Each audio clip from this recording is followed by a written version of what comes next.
Bonjour tout le monde. Il y a eu pas mal de snapshots depuis ma dernière vidéo et juste pas mal de nouvelles informations regardant la série Minecraft en général. Il est donc temps de faire une nouvelle vidéo sur la 1.20, avec en plus des nouveautés pour Minecraft Dungeons à la fin. Et aussi, vu que personnellement je n'ai pas trop aimé ma dernière vidéo car j'ai dû en faire le montage très vite, je pense que désormais je vais prendre mon temps pour faire mes vidéos et que je ne les rusherai pas trop. Même si ça signifie qu'elles doivent arriver un peu en retard.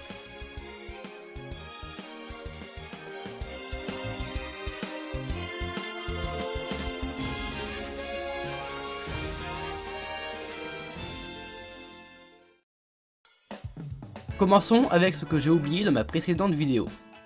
Le retour du bundle. Et oui, le bundle est enfin de retour. Originellement prévu pour sortir en 1.17, il a été complètement oublié par les développeurs. Et maintenant, on peut enfin espérer qu'il soit complété pour la 1.20. Il peut être trouvé dans l'onglet créatif Tools and Utilities, et à part ça, il fonctionne comme avant. On le fabrique avec 6 peaux de lapin et de ficelles, et vous pouvez mettre des objets dedans en les prenant et en faisant clic droit avec sur le bundle.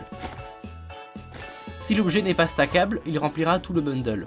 Et si l'objet est stackable par 16, comme les Ender Pearls, il prendra plus de place mais sans remplir complètement le bundle. Le second ajout que j'ai oublié de présenter sont les 4 nouveaux œufs de créatures.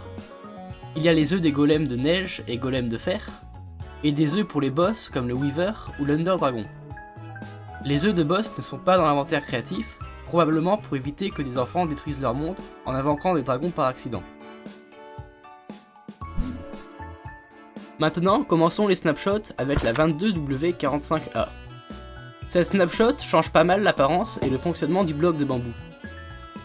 Déjà, il gagne une nouvelle texture sur son dessus et son dessous, et il peut être maintenant orienté dans 3 directions comme les troncs d'arbres. Il a 2 variantes, une de couleur verte comme le bambou, c'est celle que vous obtenez lorsque vous craftez le bloc, et une nouvelle variante écorchée jaune que vous obtenez en écorchant le bloc avec une hache. Et si vous voulez l'ancien bloc de bambou, avec la même texture sur tous les côtés, il suffira de le mettre dans une table de craft et de fabriquer des planches de bambou. Cette snapshot change aussi l'apparence du Vex, afin qu'il ressemble un peu plus à l'allée. Ils ont maintenant un modèle presque identique, avec l'exception du positionnement de leurs ailes, de la présence de jambes chez le Vex, et de leurs bras qui sont plus fins chez l'allée. Ensuite, la snapshot 22W46A. En premier, cette snapshot change le fonctionnement du Chiseled Bookshelf. On peut maintenant mettre les livres dans n'importe quel emplacement, ce qui permet de faire des passages secrets plus complexes et des bibliothèques encore plus réalistes et vivantes qu'avant. Il y a une nouvelle tête de monstre, la tête de Pidlin. Comme la plupart des têtes, la tête de Pidlin ne peut être obtenue que grâce à un creeper chargé. Cependant, cette tête sera beaucoup plus rare que les autres, car elle ne peut pas être droppée par un Pidlin zombifié ou un Pidlin brut. Il faudra donc que vous vous débrouilliez pour ramener un creeper chargé dans le Nether, plutôt que de ramener un Pidlin dans l'Overworld. Cette tête a une fonctionnalité exclusive. Ses oreilles bougent quand on marche, ou quand elle reçoit un signal de redstone. Un peu comme la tête d'Under Dragon. Aussi, les note blocks ont une nouvelle fonctionnalité.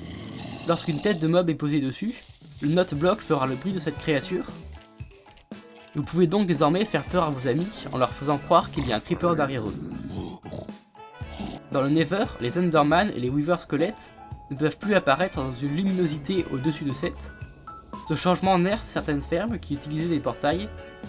Et pour finir avec cette snapshot, il y a une nouvelle commande Fill Biome qui permet de changer le biome d'une zone, ce qui est assez chouette pour les mapmakers. On a fait le tour des snapshots, donc voici maintenant les nouveautés de Minecraft Dungeons. Si vous avez un compte Amazon Prime, vous pouvez avoir gratuitement grâce à Prime Gaming un code pour la 3ème saison d'aventure Fun à faire. Je vous conseille de le prendre si vous pouvez, car les passes d'aventure sont un peu de l'arnaque et ne valent pas leur prix en temps normal. Ensuite, depuis le 20 novembre, les rotations de la tour ont lieu chaque semaine et certains étages ont été refaits. Et pour finir, Mojang va publier en partenariat avec iam8bit un disque vinyle contenant des musiques de Minecraft Dungeons, ainsi que des nouveaux remixes de certaines musiques. Le disque coûte très cher et je ne pense pas l'acheter, mais je pense que ça valait quand même la peine d'être mentionné. En tout cas, c'est tout pour aujourd'hui, j'espère que cette vidéo vous aura été utile et je vous dis à la prochaine.